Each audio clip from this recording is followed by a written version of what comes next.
It's not like anything else I've ever experienced. It's just ridiculous, the whole place. Where on earth do you go from here as a 48-hour series? Because this is literally like the best trip in golf. Certainly in the US anyway.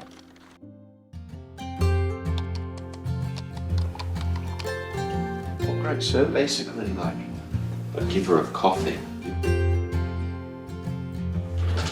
48 hours in Streamsong. Got my clubs.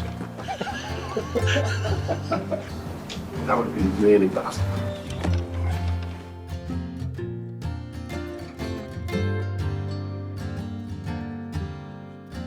Sparks, coffee? Worse than mine.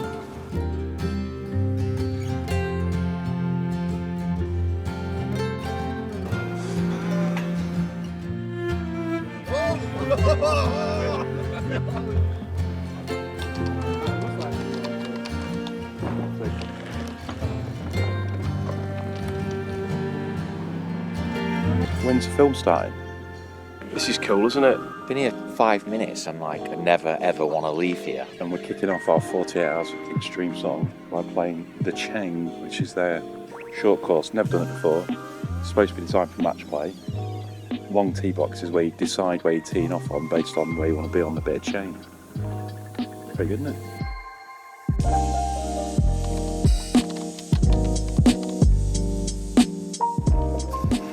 They've left us with unadulterated access to the tee box.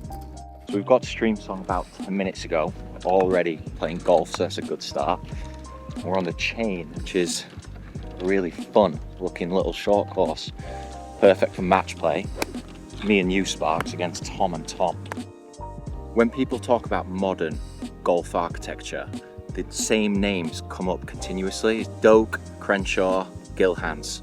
And this is the only place on earth where there is a course by each of those kind of second generation of golden architects, if you want to call them that. So golf is absolutely world class, and you get to play 4, including this little short courses, all by different people. So I presume by the end of that we're going to get to compare and contrast the different courses. It just makes for like an absolutely amazing golf trip. I think this thing here, look, is the front of the tee box, the front chain, that thing, and that one back up there by the green is the back chain. The idea is you can tee off anywhere you want between the two. The problem is this, we just keep picking 120 on every hole. I came here when it first opened about 10 years ago, and it was just sort of head exploding emoji about it because of the scale of it. And since then it's got like 3 times bigger. They built another course which is huge, the Black playing this afternoon. I don't think this was open then, and then they're building another course which is going to be this McLay Kidd 4th course. So this scale of it is just absolutely mind-blowing. And this place is kind of, whilst it's still very top end, it's like a totally different interpretation of what golf is. It's kind of like uber relaxed, people with beers, people playing music, but it's a totally different vibe.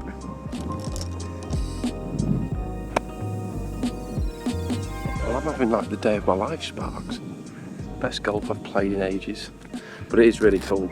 You could just keep going over and over again and not get bored of it. Right, so this is the longest hole on this course. And the very back chain is 297, but you can move it right up to 171. One of the things you realise when you come and play golf like this, that the whole point is that you kind of walk off one green and then you can basically pick where you want to tee off from. And it's like very unspecific.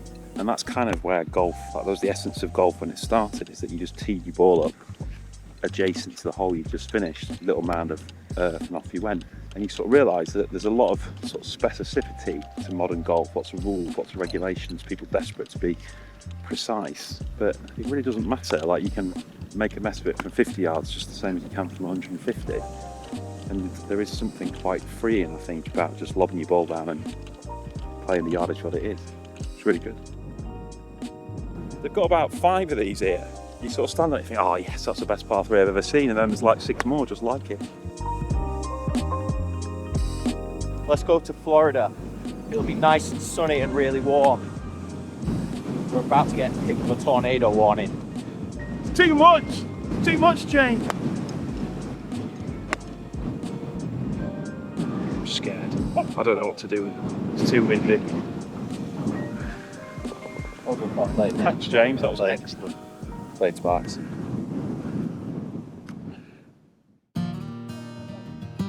happening right now. Right, stuff out there. I think you're going to believe this. Follow me. You're gonna have a great time. Oh dear, this is going to be tricky. There's like golf. Look, there's still golf all the way over there. It's just huge.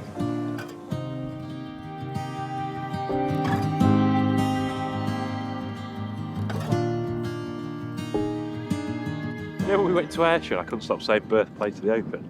What I'm not going to be able to stop saying here is look how massive it is. Right, round 2. It's freezing. Oh, it's bloody cold, isn't it, laddie? We're going to play Streamsong Black. Gil Hanse course. The black. We are playing the black at Streamsong now. Now we're doing it. I think if anyone came here, when you come here from the UK particularly, it is the scale of the place that like just blows your mind. This golf course sort of splits opinion. Some people love it, other people not so much, and it's the greens mainly that gets the criticism. People say they're too extreme. I personally think it's amazing. It's one of my all-time favourite new courses. We're only 2 holes in on the black, but it's like absolutely bonkers. It's not like anything else I don't think that I've ever experienced. One of the kind of elephant in the room kind of things about going to a place like Dornoch nowadays, or North Berwick, or Prestwick even, is that they are just too short often for the features to work, because people can just drive a greenside often not with driver, etc, etc. But when you come here, it's kind of all of that good stuff from all of those historic golf courses just enlarged to be fit for athletes and big tour pro types. So far you just kind of walk from the green, and then there's no defined kind of tee box area. They're just like little stakes in the ground, basically at the start of the fairway. It's just like almost as it is. It's just ridiculous, the whole place. That's staring what's around it. I also appreciate I look a little bit silly in this hat. I've just sort of opted for as many layers as possible in whatever form they come. Look at this hole we're about to play from this angle, with a waist area, the whole length of the hole. Looks like absolutely incredible. Birdie number 2. 32 for the trip. These kind of resort developments, I guess you would call them, are they're quite commonplace in the States. I'm just not sure we have anything that's similar in the UK at all. Like once you're here, you've got kind of 3-4 days of just world-class golf, and then hotels off the charts as well. There is a real culture of buddies trips here that is starting to permeate into Europe and the UK, but it is really a deep-rooted thing now here, probably instigated largely by Bandon. And you see groups of 8, 12, 16 guys going to these places for multiple days and playing 36 a day. Yeah. And Streamsong is one of the best places to do it. In fact, maybe the only place to do it in the wintertime. It's like different to anything, like any golf really, like particularly in the UK. It does literally feel like we're in the middle of nowhere. Yes, we kind of are, surrounded by nothing but big dunes and alligators and snakes really. So I'm on the green here.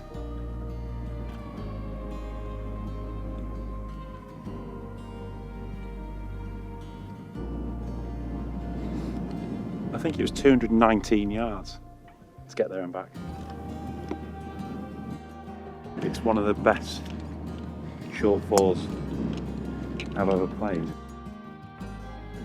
Look at it. It's like just the sort of thing that, I mean, there isn't a hole like that at North Berwick, but there might as well be. I'm just saying to him that you two've just got to get your head round knocking the ball in the hole, because that's all part of the game.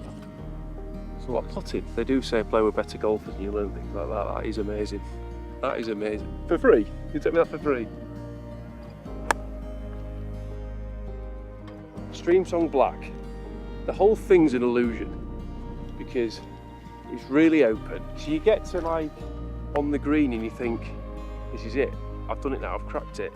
And then you 4-putt on like every hole because every green's ridiculous. But you're never like too cross because everyone's doing the same thing, so it just becomes really good fun.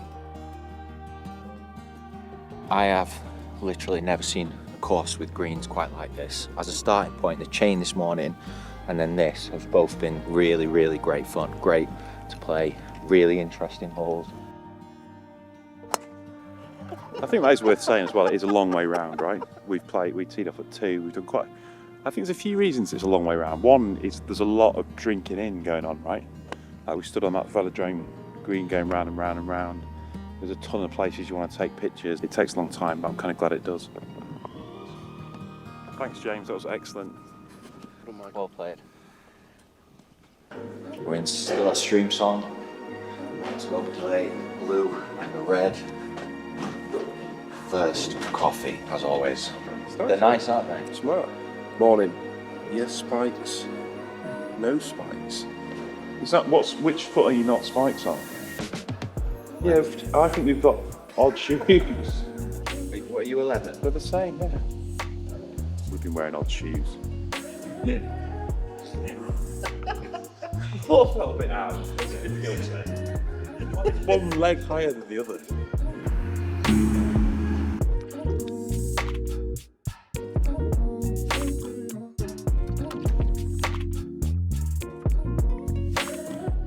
What's happening now?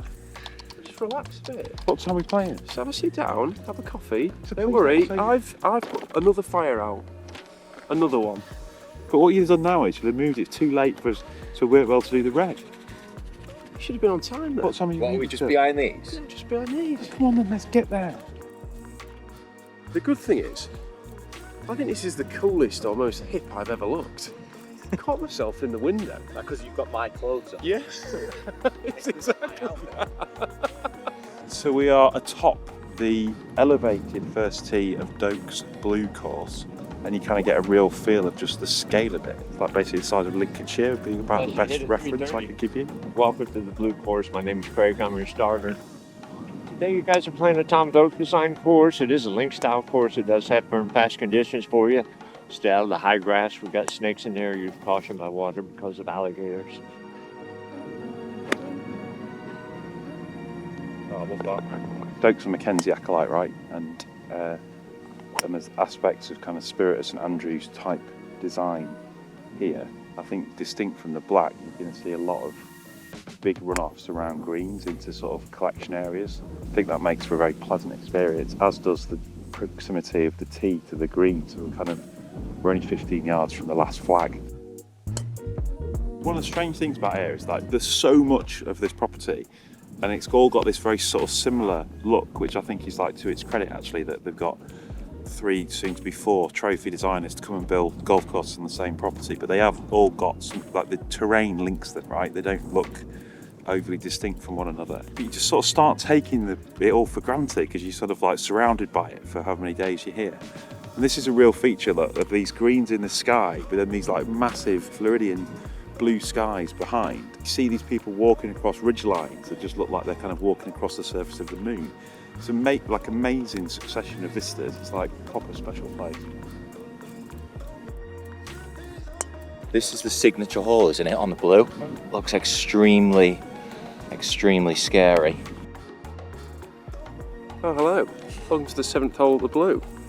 Someone got a hole in one here this morning, and I don't think there's a better place to do it, really. For us normal golfers, anyway. See those 2 gators? Right by the bridge.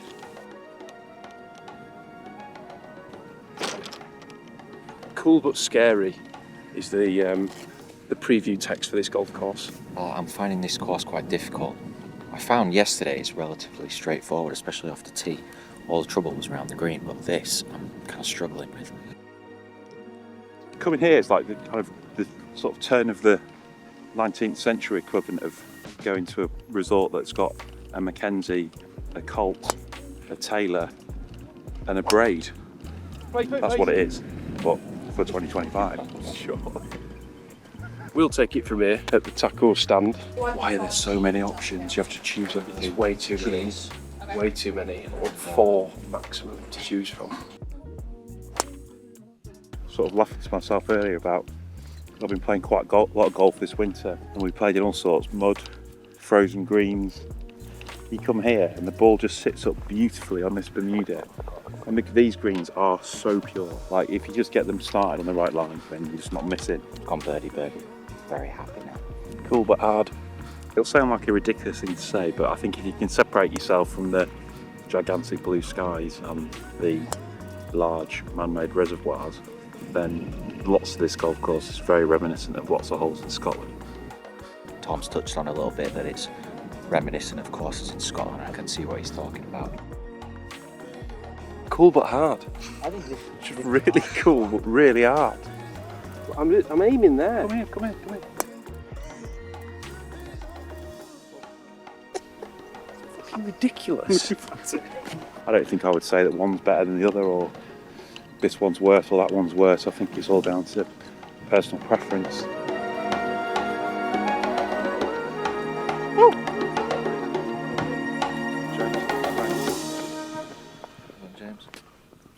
Right, we've done the black, done the blue, we've done the chain. Now we're going to go play the red and the fourth course in 48 hours.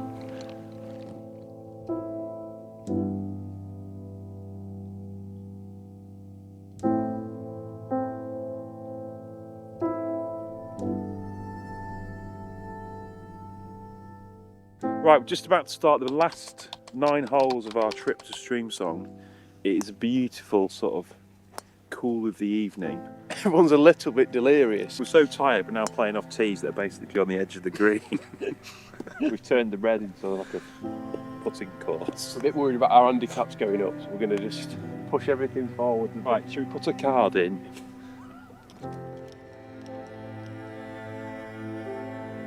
I think for a lot of people this is probably the pick of the courses. It's Coore Crenshaw.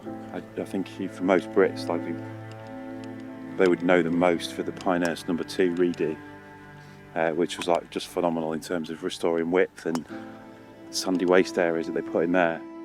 I think the conditioning out here has been the pick of the 3. Like the greens are just absolutely pure, fairways are just beautiful to hit off. But I mean, in terms of life experiences, this is kind of right up there. Like flat calm, must be 18, 19 degrees, nobody else out here. It's just beautiful. So far, it's absolutely doing things for me. Really like this back 9. This place is like, I think, delivered sort of top to bottom. It's like Disneyland for golf. Like I said earlier about the ridiculousness of the designers that have worked on the golf courses. I was chatting in the bar last night, and the chap I was chatting to was saying, did we think it was true that the personalities of the architects shine through? And we chatted about this for quite a while, and I think he was entirely right. Tom Doak's course is intellectual, as Tom is. It can make you feel a little uncomfortable. Tom is very happy to let you sit in your own silence. Gil Hanse has obviously worked on all these classic courses, you know, all the US Open venues. You know, his green complexes are by far the most complex on property.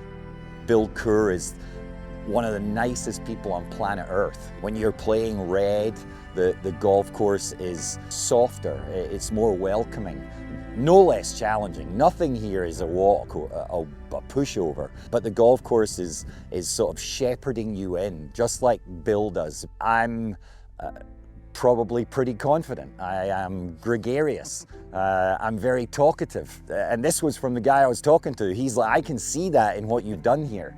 And so the personalities of the architects are definitely reflected in each course that they've touched. And yet the core DNA of the property has stayed similar, right? The fact that you're in this wild post-industrial mining landscape, which is what created all these humps and bumps and wild shapes, that theme is consistent through all of the golf courses. And so for a golfer traveling here, you really are seeing something completely and utterly unique. The 4 architects that have probably dominated this generation in a landscape that's completely unique. Were you 6 there or 7? 7. Sort of trying to put my finger on why you're kind of fond of places. And there was something in that conversation with McLay Kidd earlier where I was trying to ask him about why this concept of retail golf that you have here and you have abandoned dunes, why do we not really have that in the UK? But actually, all of British golf and all of loads of Irish golf and loads of British golf is arranged like that, and loads of European golf is. So we're lucky in the sense we've got towns like Gullen where there's 4, 5, 6 golf courses almost within walking distance of that town centre. The same obviously in St Andrews, similar in Troon, similar on the Kent coast, similar on the Norfolk coast. Like all over the place there's like destinations that are centred around golf. And I think the reason that when you come here you're sort of fond of it is because this is where golf lives. There's no stuffiness, there's no, the whole thing is, the essence is going out and having a good time, and it's just one of the most beautiful places you will ever play, particularly on an evening like this.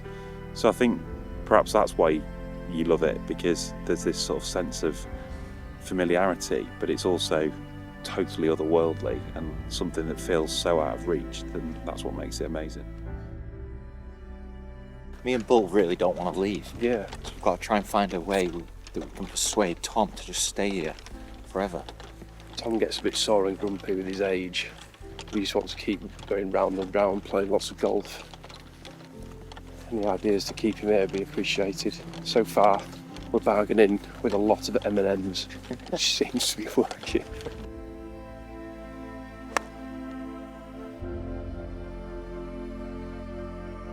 Where on earth do you go from here as a 48-hour series? Because this is literally like the best trip you can do in golf. Certainly in the US anyway.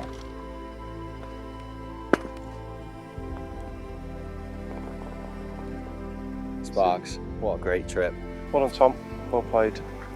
Well done, Sparks. Well played, Tom. Well done, Mike. Well done, mate. Why do you glad you came, mate? What a trip.